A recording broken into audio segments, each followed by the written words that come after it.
Shalom! Tudo bem, amados? Estamos aqui para começar mais um trimestre. Trimestre abençoadíssimo.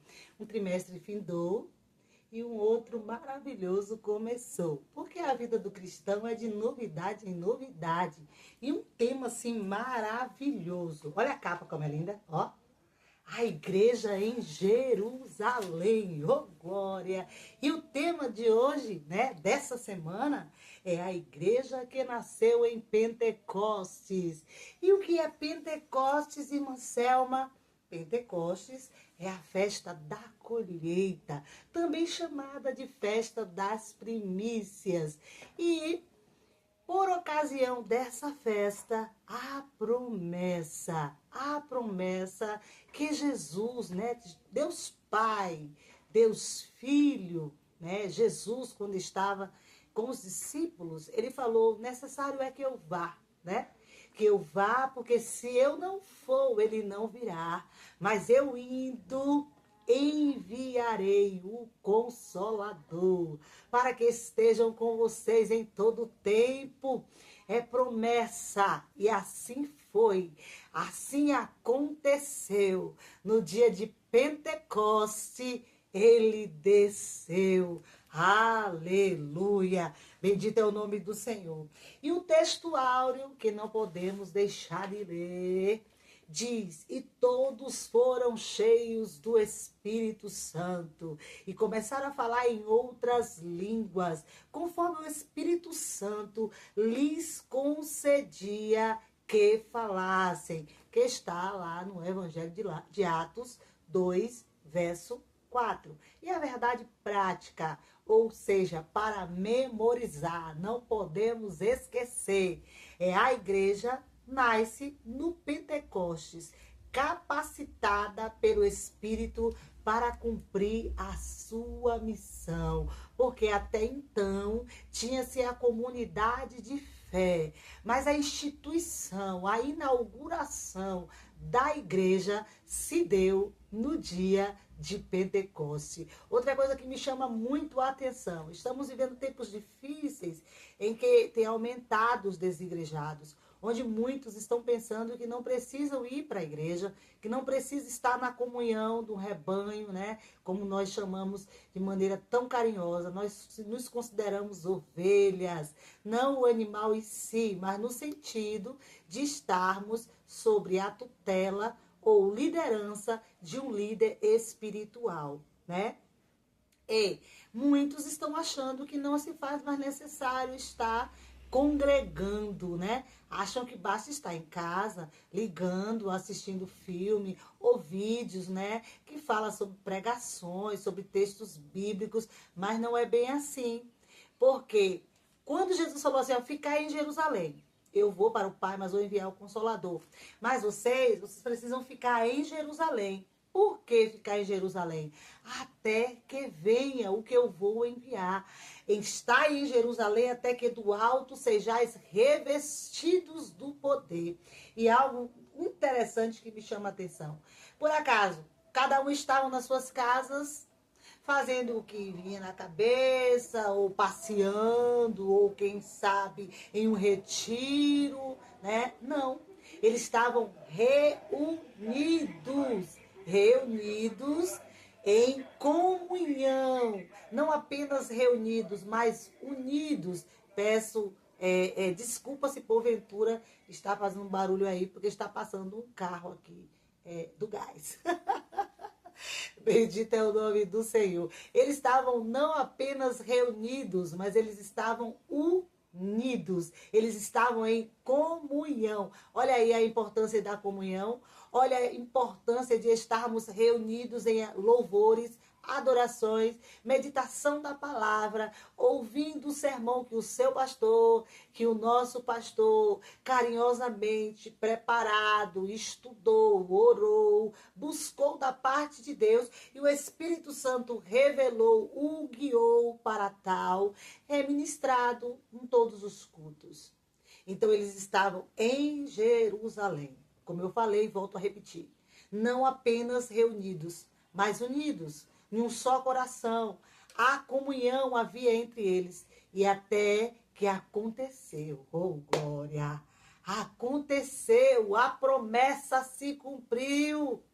E no Pentecoste, não é o Pentecoste, que muitas vezes as pessoas confundem, acham que Pentecoste tem um significado específico de batismo com o Espírito Santo. O Pentecoste era uma festa, que ainda acredito eu que está sendo comemorado pelos judeus, né? Porque é a festa da colheita, é a festa da primícia, e o Senhor se utilizou deste evento para cumprir a promessa que ele havia feito para os seus quando ele estava pertinho de ser crucificado, ou na ocasião da crucificação. Ele avisou que ele iria, mas que o Consolador viria, né? E o porquê? Por que o propósito do Pentecoste? Havia um propósito nisso. O divino, né? Propósito divino. Houve, aleluia, da parte de Jesus, uma promessa. E precisava se concretizar, porque era o revestimento que a igreja nasceria e precisaria estar revestida. É divino porque é promessa do Pai. Era um acesso especial à comunhão, à adoração. A partir daquele momento, a igreja ficou vestida e revestida de autoridade. Autoridade para quê, irmã Selma? Autoridade para ir às nações, fazendo discípulos, ensinando, dizendo que ele veio, que ele habitou entre os homens, ele foi para o Pai, mas ele voltará, né? Pregando, fazendo o ID que foi deixado por Jesus. E o ID é opcional, irmã Selma? Não, não é opcional. O ID é tua obrigação, é o teu dever, é o meu dever, é o nosso dever. A igreja está na terra para divulgar o propósito de salvação de Cristo para a humanidade. O porquê da igreja? Ela é representante de Cristo aqui na terra. E Cristo, quando habitou entre os homens, todo o seu ministério terreno foi da pregação, foi falando do reino de Deus, da salvação, que ele veio para libertar os cativos, que ele veio para libertar os oprimidos, ele veio para trazer, aleluia, libertação e alívio de todos os nossos pecados, mazelas e sofrimentos. Ele mesmo diz: lance sobre mim todas as vossas ansiedades, porque até as ansiedades nos maltratam quando ela é em excesso. E ele diz também: aprendei de mim, porque o meu jugo é suave e o meu fardo é leve. Ele tem poder para libertar todos quantos estão oprimidos no pecado, precisando de libertação. E uma outra característica: o acesso especial à evangelização. Antes dessa descida do Espírito Santo, no Pentecoste, os discípulos ainda não estavam preparados para ir às nações. Mas uma vez que no Pentecostes houve a descida do Espírito Santo, como a Bíblia diz, e foram vistas línguas repartidas como de fogo. Quem estava ali presente, digamos, o francês, ouviu eles falando na sua própria língua de origem, né? Quem era, digamos, estou dando só um exemplo, quem era russo, ouviu muitos ali falando, ou alguns falando na língua russa. Eu, particularmente, uma vez eu estava em São Paulo e era uma Santa Ceia maravilhosa, lá em Guarulhos. Porque eu estou falando assim quando eu estava em São Paulo, porque eu moro na Bahia, em Camaçari. E, de repente, Deus usou um irmão ali, um jovem irmão, e ele levantou falando em inglês. Inglês fluente. Eu não falo inglês, mas eu reconheço alguém quando está falando inglês. E eu, mentalmente, eu pensei assim comigo, meu Deus, o que é isso? Falando inglês. Aqui, se tiver alguns que falam inglês, é muito. Olha lá, é capaz de não ter nenhum. Ou pessoas como eu que reconhecem o inglês, mas não sabem falar o inglês, a não ser o my name is, né? Student, que é estudante, school, que é escola, uma outra palavrinha que a gente aprende na escola, né? No Fundamental 1, Fundamental 2, né? Mas falar mesmo inglês, eu não falava. E aí eu fiquei assim, meio que, sabe? Sem entender. E aquele jovem continuou falando em inglês, ele foi tomado pelo Espírito Santo e foi alguém. Aquela pessoa provavelmente sabia falar inglês. E Deus queria ter um particular com aquela pessoa, que a igreja não soubesse o que ele estava transmitindo. Mas o receptor, né, o vaso de Deus, que precisava do recado, entendeu, aleluia, bendito é o nome do Senhor. As coisas de Deus, elas são assim, sabe, impressionantes. Já vi outros casos de irmãs que foi tomada falando em sueco para entregar um recado de Deus para um irmão da Suécia, e ela particularmente mal sabia falar o português. Uma irmã muito humilde mesmo, moradora ali da favela no Rio de Janeiro, que não sabia nem falar inglês, não era nem bilíngue, só falava sua língua de nascida. E Deus a usou em sueco para entregar o recado para aquele missionário que estava vindo da Suécia, né?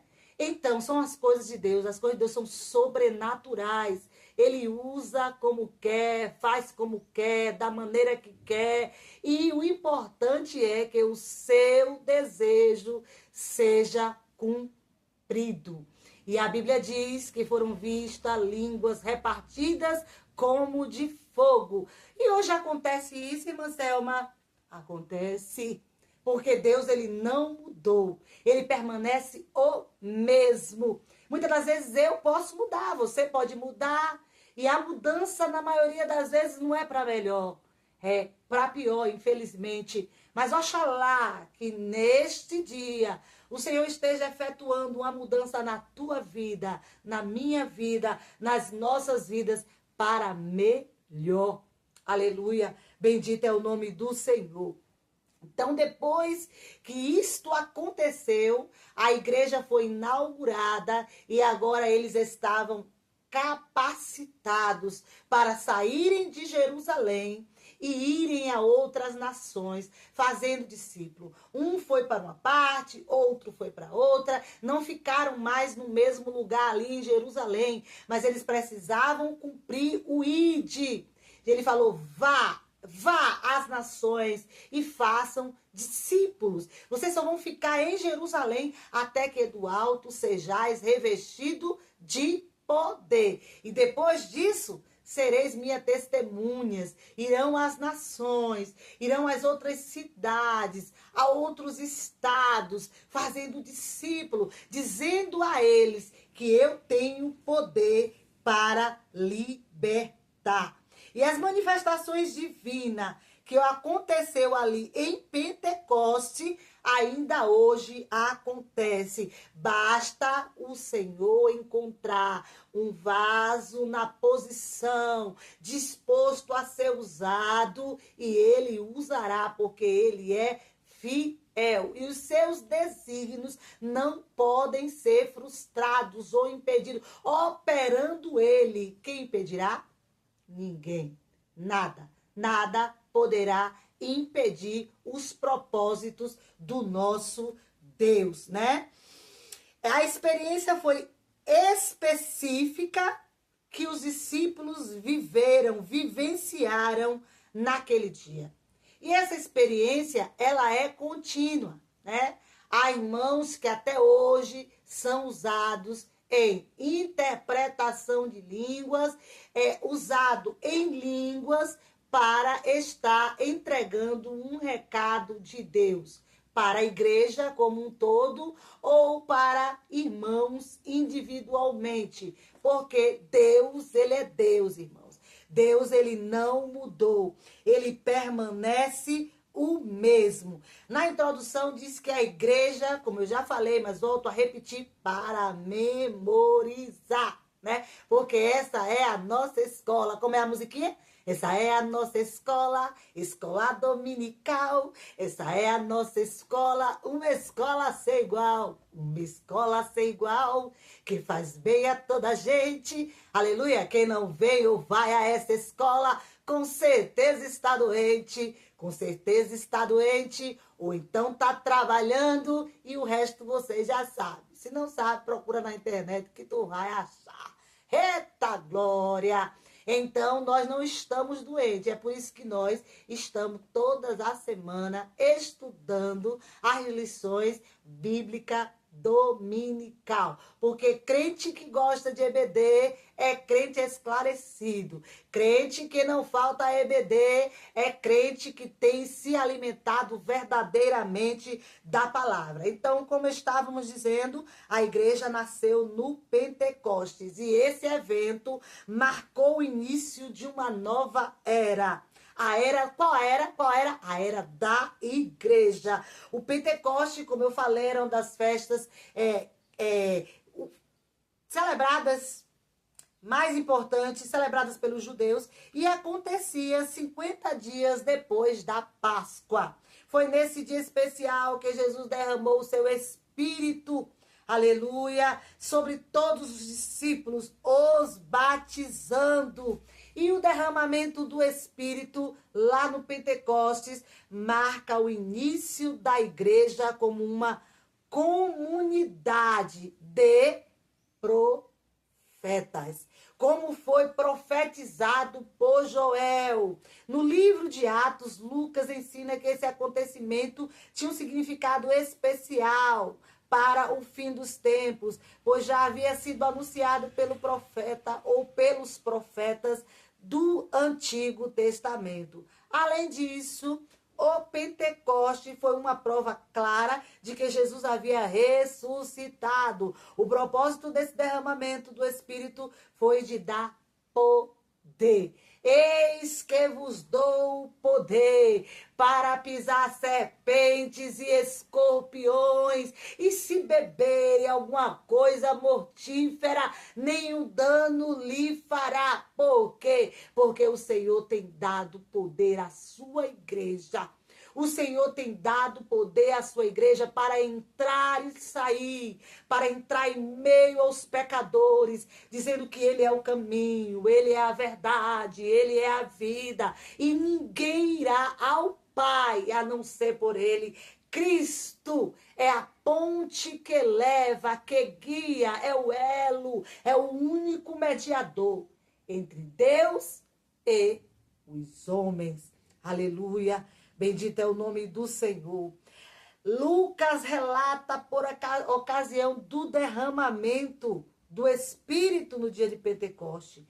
Foi ouvido do céu um som, aleluia, como de um vento. Imagine a situação, aquele vento forte. Eu moro no primeiro andar e nesse período de inverno tem dia que o vento faz uma melodia que eu particularmente eu acho muito bonita.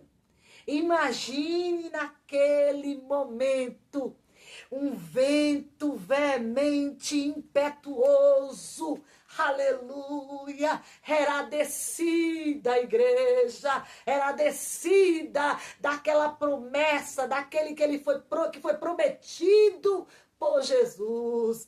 Ele vai descer, ele será o vosso consolador, ele irá capacitar cada um de vocês para que vades e deis fruto por onde quer que vocês passarem, onde quer que vocês chegarem, e encheu toda a casa aquele vento veemente, e que todos que estavam sentados ali sentiram falaram, ouviram línguas repartidas como de fogo. Imagine só aquela situação ali, aquele fato vivenciado, sentido na pele, na alma, no espírito de todos aqueles que estavam presentes. Igreja, foi forte. Foi forte o que aconteceu ali.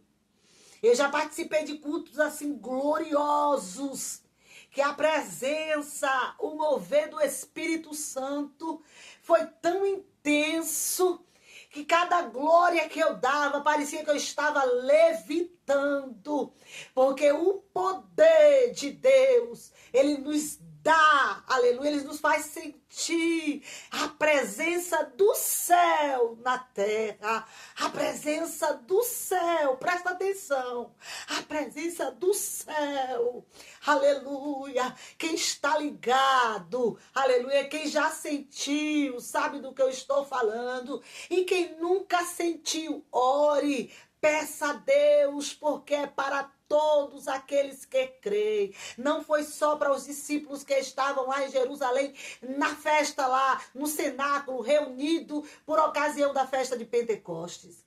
Não foi só para a comunidade daquela época, é para todos os que creem. Você crê? Peça a Deus que você pode sentir. Quando chegar no culto, não fique distraído. Não fique preocupado com quem está do lado, ou quem está da direita. Nada de pegar celular para estar vendo rede social. Se liga! Só toca nesse celular se for uma coisa de extrema importância. Do contrário, não faça isso. Aleluia, não profane o teu culto ao Senhor. E você vai ver que a glória vai descer. Porque quem faz o culto é eu e você, é o adorador. Tem pessoas que falam assim, eu fui pro culto hoje, eu não senti a presença. Eu não ouvi a voz de Deus. E aí se a gente for perguntar, ou se nós estivermos presentes, vamos observar que essa pessoa conversa durante o culto, essa pessoa tem mania de toda hora sair para beber água, essa pessoa tem mania de toda hora ir no banheiro. Então, ele não fica ligado, porque quando você está exercitando a prática do culto racional, irmã Selma, o que é um culto racional? O culto racional é aquele culto que você faz com raciocínio, com reflexão, onde você lembra de tudo que você era. E Jesus, na sua infinita e bondosa misericórdia, te resgatou do lamaçal do pecado, te deu um banho da sua misericórdia. Tudo aquilo que era profano, ele jogou fora, te transformou em uma santa mulher de Deus, em um santo homem de Deus, uma santa jovem, um santo adolescente de Deus. E você hoje você não vive mais com as práticas do passado. O velho homem, agora somos novos em Cristo. Eis que tudo se fez novo. E quem faz o culto com essa reflexão, o culto racional, voltando-se para Deus completamente, não tem como sair do culto ou da igreja dizendo que não sentiu a presença de Deus. Que o culto não foi bom, que Deus não falou, que Deus não usou na palavra, que Deus não usou no louvor. Isso não existe. Para aqueles que verdadeiramente estão voltados à adoração e fazendo seu culto racional com interesse de presença ali no culto, né? É mente, corpo, alma e espírito. Esquece aquele boleto que você tem para pagar. Deixa com Jesus. Ou depois do culto, tu vai aí, vê como é que faz, se tu és um empresário, vê quem está devendo, quem está atrasado, e Deus vai prover a forma para você pagar ou quitar esse boleto. Mas não leve esse boleto pro culto, não. Leve não, viu? Não leve aquele problema, aquela discussão que tu teve com o filho pro culto, não. E esquece, na porta do templo, deixa tudo lá e entra com interesse de coração, viu? Voltando-se para Deus com o culto racional, e você vai ver que não existe culto sem a presença de Deus. Aleluia.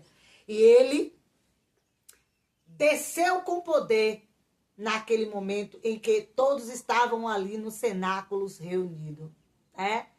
E ali ficou mais provado, foi provado por A mais B que a comunhão surte efeito. Que não devemos estar apenas reunidos em um só ambiente, mas unidos num só pensamento, num só espírito. E aí você vê que a igreja precisa congregar. Não tem essa de congregar em casa. Ah, eu não preciso mais de pastor. Eu não preciso de pastor. O meu pastor é Jesus. Ele é o pastor o pastor dos pastores, né? Ele está acima de tudo e de todas as coisas.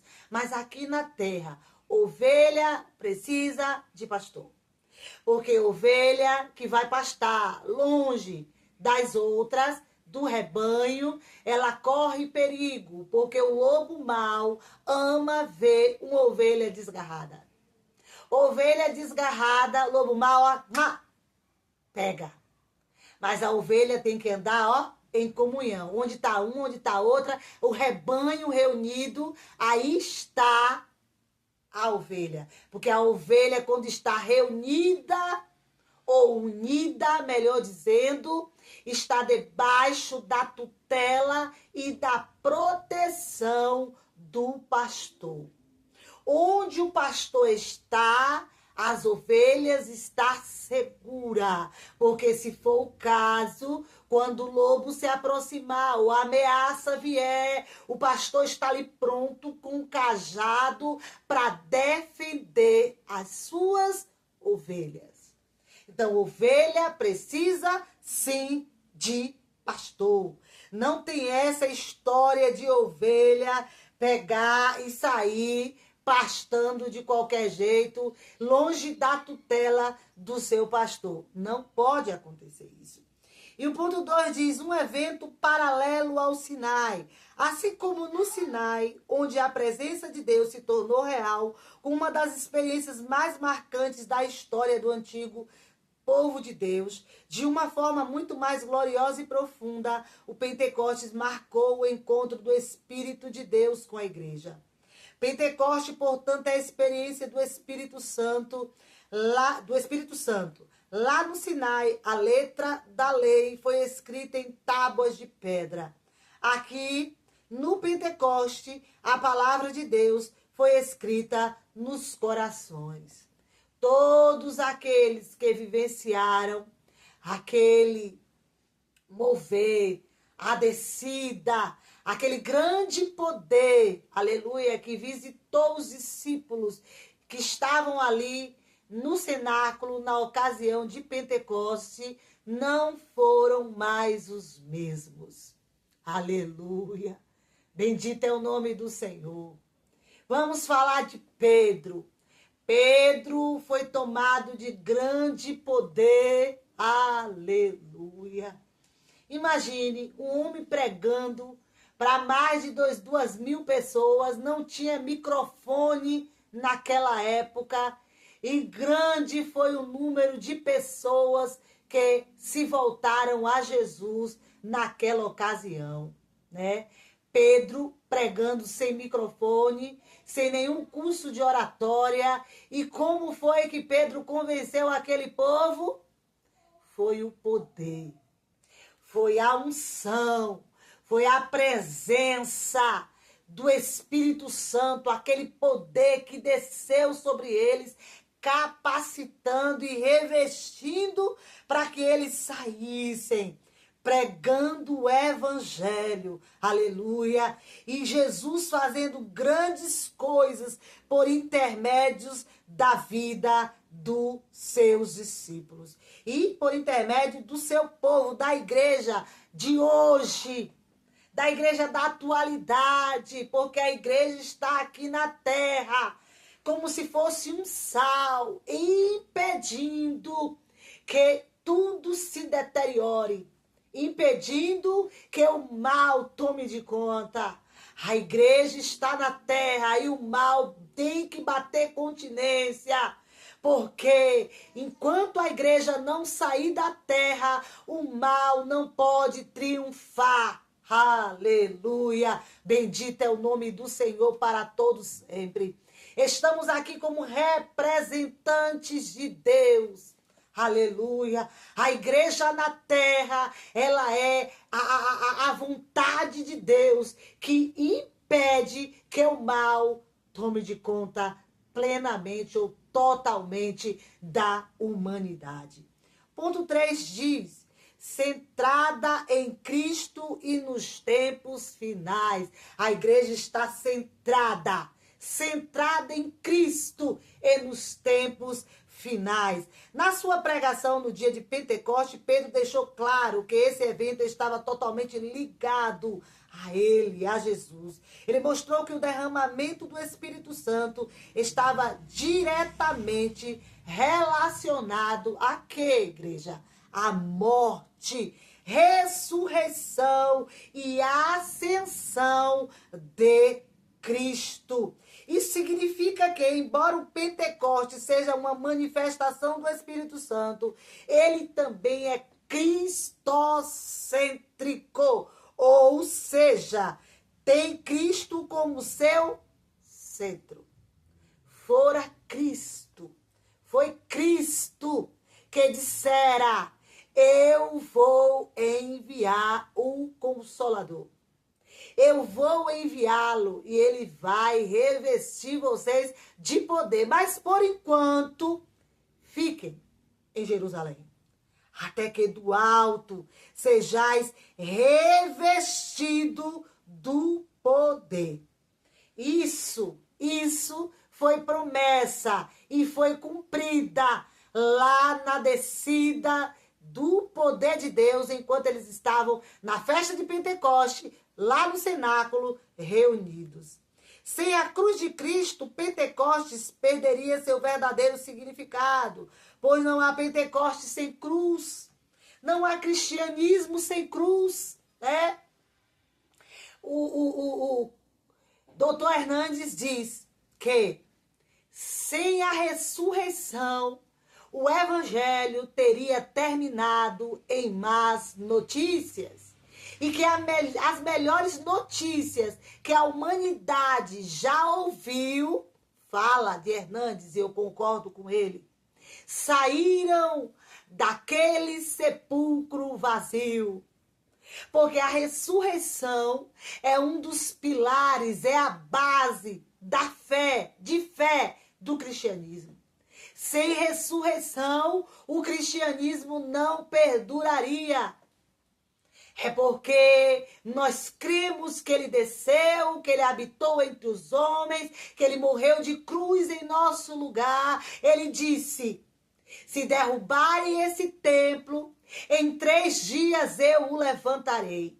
Muitos que ouviram ele falar na época, acreditava que ele estava falando do templo físico. Do templo lá, chamado Formosa, aquele monumental templo. Só que ele não estava falando do templo físico, ele estava falando do corpo dele, que iria ser entregue aos homens por ele mesmo, porque ele falou assim, ó: a minha vida ninguém toma. A minha vida eu mesma dou. Enquanto não chegou o tempo que estava designado pelo Pai, ele sabia, ele não se deixou ser capturado pelos soldados enviados pelos fariseus, né? Pelos sacerdotes que se opunham ao seu ministério, em conluio com todos aqueles que estavam insatisfeitos com o seu ministério terreno. Toda vez que eles chegavam, ele dava um jeito de escapar antes. Mas depois, quando chegou o tempo que ele estava ali no Getsemane, que tem significado, lugar da prensa, onde ele chamou os seus discípulos para que ficassem um tempo em oração com ele. A Bíblia diz que o seu suor se transformou em gotas de sangue. Tamanha foi a aflição, ele percebendo que estava se aproximando o momento da morte. Mas ele mesmo falou: eu mesmo entregarei, porque ninguém tem o poder de tomar a minha vida, Mas mesmo eu mesmo darei. Eu darei por amor de você. Eu darei por amor de Selma. Eu darei por amor de Joana. Eu darei por amor de Maria. Eu darei por amor de toda a humanidade. O que é que diz lá em João 3,16? Ele amou o mundo de tal maneira, mas de tal, que não dá para exprimir, a mensurar. Aleluia, este amor, que ele se fez sacrifício, morrendo de uma morte que era considerada amaldiçoada. D.A. Carson, em seu comentário bíblico de Mateus, da editora Shed, ele diz assim, é uma morte considerada amaldiçoada. Só os amaldiçoados morriam daquela morte. Mas ele se fez pecador por amor a nós. Ele levou sobre si, aleluia, todos os teus, os meus, os nossos pecados. O castigo que nos trouxe a paz estava sobre ele. E pelas suas pisaduras nós fomos sarados. Nós fomos, aleluia, ganhamos vida na morte dele. E ao terceiro dia, a Bíblia diz que houve, aleluia, um terremoto. E o anjo desceu, revolvendo a pedra do sepulcro para que Jesus saísse. Vamos pensar. Jesus dependia de que aquela pedra estivesse fora da porta da caverna para ele sair. Se nem a morte conseguiu detê-lo, o que seria aquela pedra ali?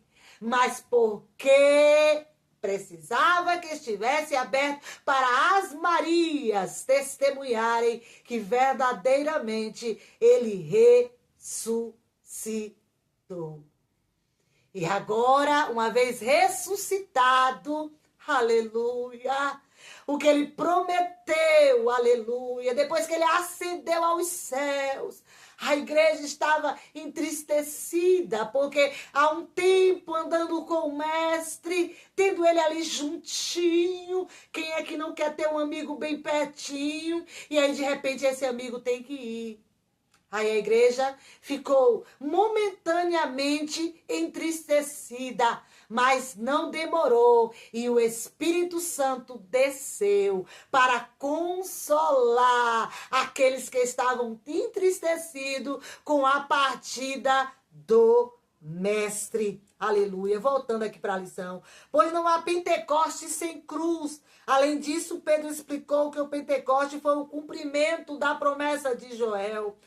Quando Joel disse, derramarei do meu espírito, aleluia, e os vossos filhos, mancebos, os velhos terão visões, eu vou enviar o meu espírito, que anunciava que Deus derramaria do seu espírito sobre toda a humanidade. Quando Pedro usou a expressão nos últimos dias, ele mostrou que esse evento tinha um significado escatológico, ou seja, estava ligado ao plano de Deus para os tempos finais. A igreja precisava ser revestida. A igreja precisava ser inaugurada. Oh, glória! Por que, irmã Selma? Porque no Pentecoste foi a inauguração da igreja na terra. Aleluia! Bendito é o nome do Senhor. O Pentecoste bíblico é um evento de natureza divina, centrado em Cristo e nos tempos finais. Aleluia! Isso é para memorizar. Tem coisas que se repetem ao longo da lição. É para a gente, inculcar aqui e não esquecer. Porque o que é importante, a gente tem que guardar. Aleluia. O 2 diz, o propósito do Pentecoste bíblico. Promover a adoração. Poder para testemunhar. Aleluia. Por quê, irmã Selma? Porque a partir daquele momento ali que desceu o Espírito Santo, a igreja foi inaugurada e aprendeu o que é adorar. Como dizendo, eu só quero adorar, por isso estou aqui. E se eu não adorar, falta algo em mim. Aleluia, oh glória! A igreja, a partir daquele momento, entendeu o que é adorar. As manifestações externas, como o som ou o vento e o fogo ocorrida no Pentecoste, prendem toda a nossa atenção. Contudo, não podemos perder de vista o que o Pentecostes produz internamente na vida do crente. Um dos propósitos marcantes do Pentecostes em Jerusalém foi promover a verdadeira adoração. Oh, glória! Me faz lembrar na minha adolescência, quando eu estava clamando em busca de ser batizada com o Espírito Santo, em ser selada, aleluia, com o sobrenatural, com a evidência de língua.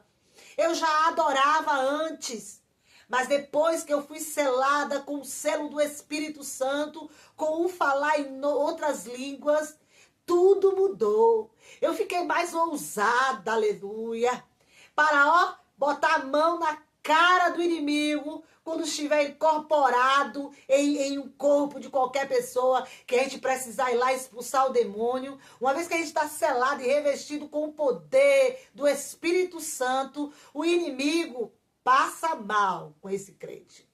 Passa mal, porque o crente, ele é revestido de uma tamanha ousadia, porque o adversário, ele gosta de distrair.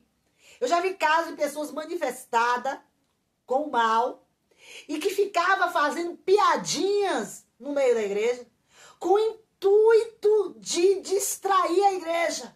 E o irmão que estava com o microfone, o pastor, falava assim, ó, igreja, não olhe para o que ele diz. Foque no céu, porque por mais que ele resista, pode durar 1 minuto, 2 minutos, 5 minutos, 10 minutos, mas ele vai ter que abandonar esse corpo, essa vida, em nome de Jesus. E a igreja, fechava os olhos e todos com a mão levantada e dando trabalho. Foi uma das manifestações malignas mais difíceis que eu presenciei. A cara do homem desfigurava, ficava tentando fazer piadinha da vida de todos que estavam ali. Quem olhava para ele, ele ficava tentando distrair, mas a maioria fechou os olhos, começou a clamar, e o Senhor, por bondade e misericórdia, a ousadia do Espírito Santo na vida da igreja e daqueles que estavam com a mão imposta sobre a cabeça daquela pessoa possuída,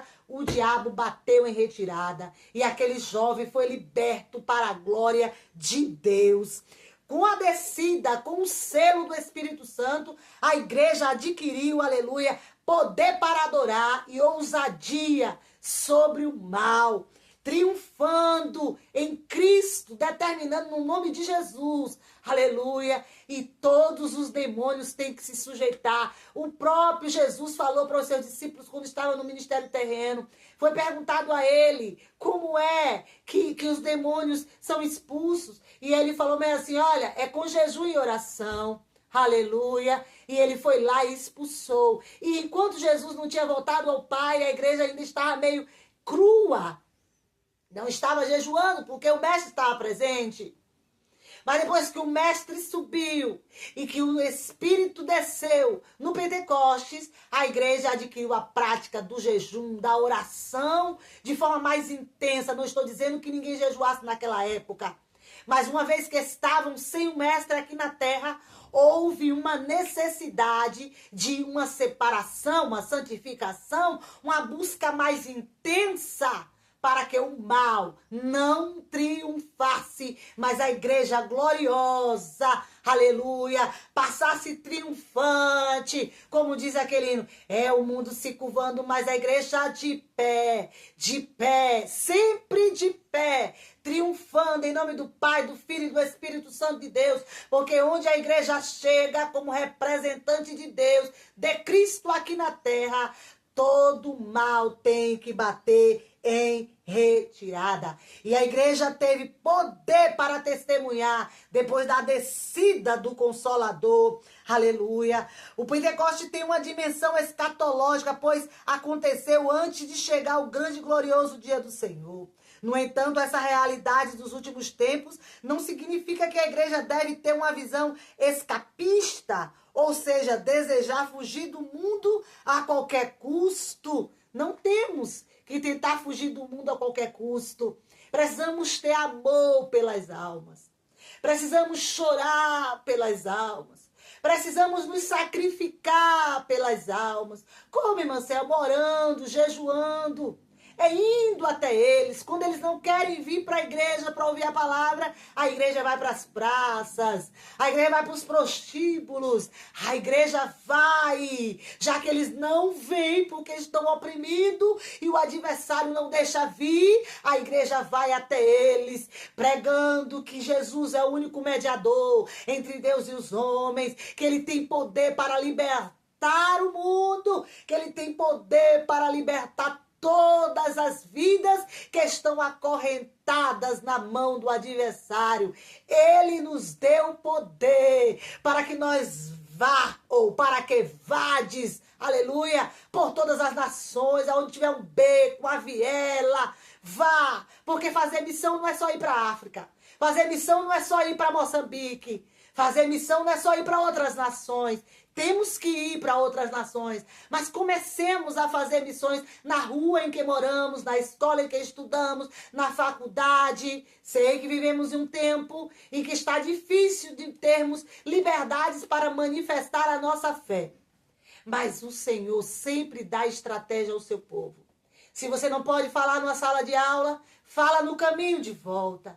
Se não pode falar no caminho de volta, fala no caminho de ida. Mas o Senhor sempre dará ousadia e estratégia à sua igreja para que o evangelho chegue a todas as vidas.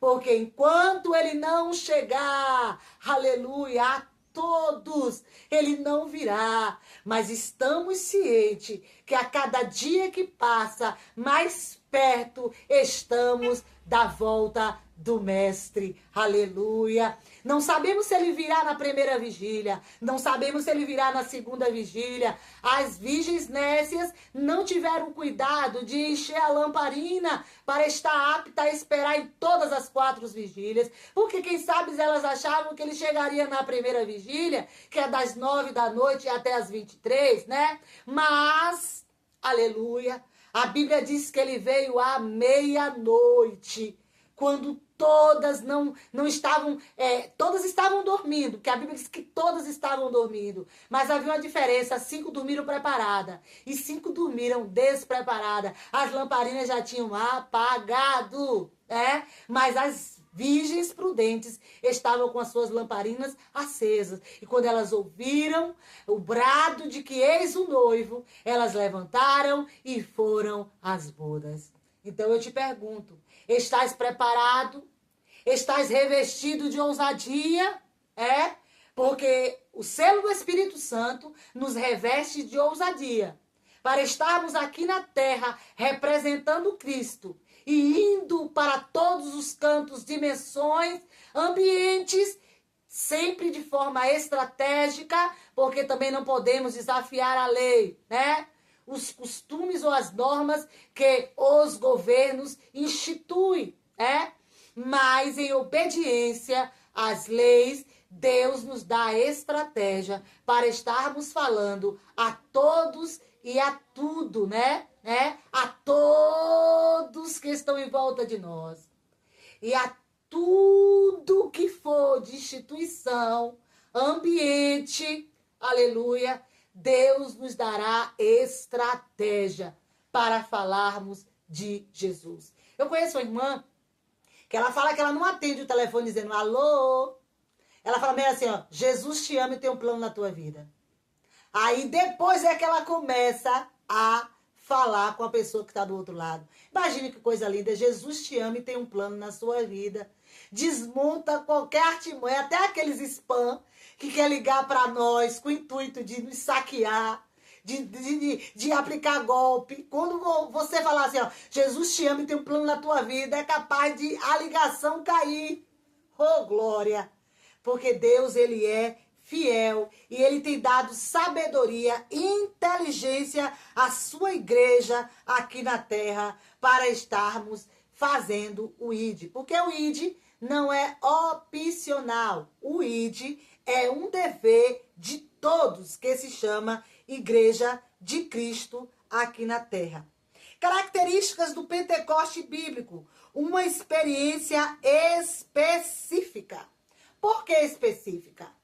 Porque daquela forma tão intensa, né, que veio aquele vento veemente, impetuoso, só aconteceu lá no Pentecostes. Oi, Marcela, está dizendo que não acontece hoje? Acontece de outra forma. Jesus visita cada um individualmente. Por acaso lá na tua congregação tu ouviu um barulho assim de um vento tão forte, tão impetuoso que parece que vai levar as telhas toda vez antes, alguns minutos antes de alguém falar línguas estranhas? Foi um acontecimento específico daquela época, era para marcar história. Era algo assim que tinha que ser lembrado por todas as eras, por todas as gerações. Aleluia! Então foi algo muito marcante e específico. Uma experiência definida e contínua. Foi definido naquele momento que a igreja passaria a existir, que a igreja seria enchida do Espírito Santo e a igreja começaria a ir a outras nações, e foi o começo do falar em línguas estranhas. Alguém diz por aí que o falar em línguas estranhas é língua dos anjos. Não creio assim. Porque se fosse língua dos anjos, o adversário da nossa alma, que já foi anjo, entenderia, e ele não entende. A Bíblia diz que o falar em línguas estranhas é um particular seu e de Deus. Só quando Deus quer usar alguém para interpretar, que muitas das vezes depois que aquela pessoa entrega tudo, se perguntar a ela, ela não vai saber dizer que agora já sabe interpretar toda vez que ouvir aquela língua. Não, é um momento específico, uma coisa que Deus determinou naquele momento, porque precisou, né, que houvesse a interpretação, mas depois aquele vaso não saberá. Ele não é como fazer um curso de inglês e onde ouvir inglês saber o que significa. Não é bem assim. Como eu falei no início do vídeo, que uma irmã que mal falava o português, ela foi usada em sueco para falar com o missionário sueco. A irmã, depois disso, ficou falando sueco? Não. Porque a pessoa que não foi à escola só sabia falar a sua língua nata, né? Mas aquela experiência no Pentecoste foi definida, mas é contínua para os nossos dias, no sentido de nós falarmos em línguas estranhas. Mas é claro que não vai ser exatamente como aconteceu naquele dia, aquele vento forte, que parece que vai levar os telhados, que dá para se ouvir, todos que estão presentes escutam. Não é bem assim. Porque, por exemplo, eu não falo línguas estranhas só na igreja. Eu falo línguas estranhas lendo a palavra de Deus em casa. Eu falo línguas estranhas até na rua, dependendo de como eu estiver ali ligada com Deus e meditando, refletindo na palavra, no que Deus tem feito na minha vida. Eu começo a sussurrar, balbuciar as línguas estranhas para não causar escândalo. Então, as pessoas não percebem e nenhum barulho tão forte, impetuoso acontece.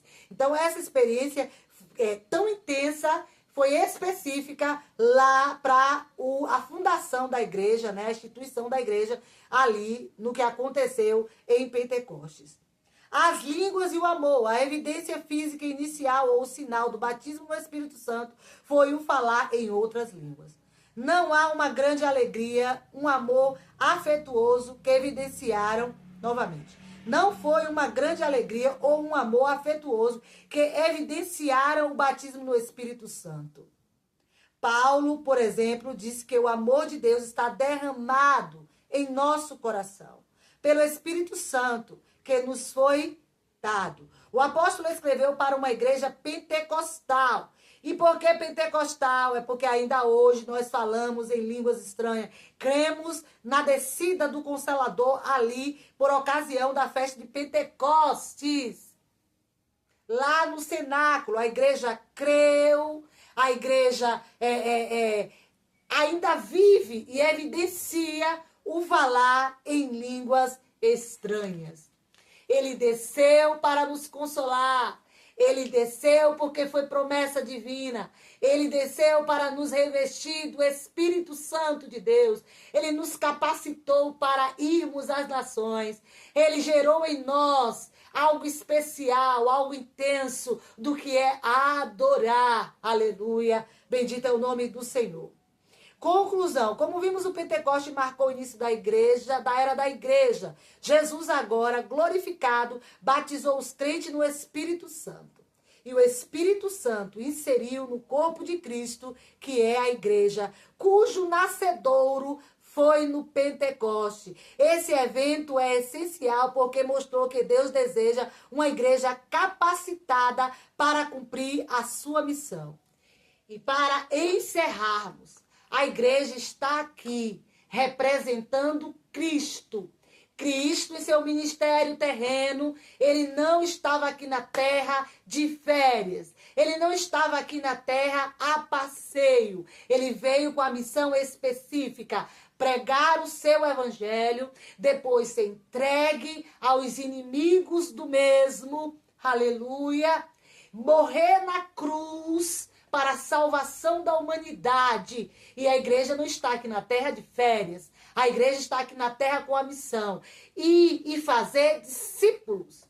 Discípulos em outras nações, discípulos na sua cidade, discípulos no seu bairro, discípulos na sua rua. A igreja está com autoridade dada pelo próprio divino, revestida de poder com a descida do Espírito Santo Consolador e imbuída com um objetivo que a igreja não... Vou repetir. A igreja não está aqui a passeio. A igreja tem uma missão. A igreja é representante de Cristo. E o evangelho precisa ser pregado em todo tempo. Por quê? Porque ele nos deu poder.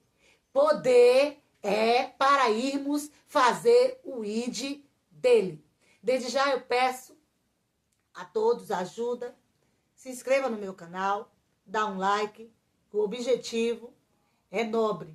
O objetivo é buscar a divulgação da palavra de Deus e com a sua inscrição a plataforma vai entender que os meus vídeos são relevantes e vai passar a oferecer os meus vídeos aos usuários da plataforma, porque por enquanto é um canal novo, não tem 2 meses ainda, não tem uma quantidade de inscrito mínima que é pedido para poder a plataforma estar oferecendo. Então, se inscreva, dê um like, né?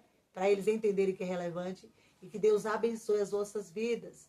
Eu desejo e profetizo que tudo aquilo que porventura esteja fora do lugar na tua vida, volte para o seu devido lugar. Eu profetizo bênçãos e eu profetizo vitória sobre as vossas vidas e agradeço a todos que teve a paciência de ficar ouvindo a ministração, né, desse tema tão precioso, a igreja no Pentecoste.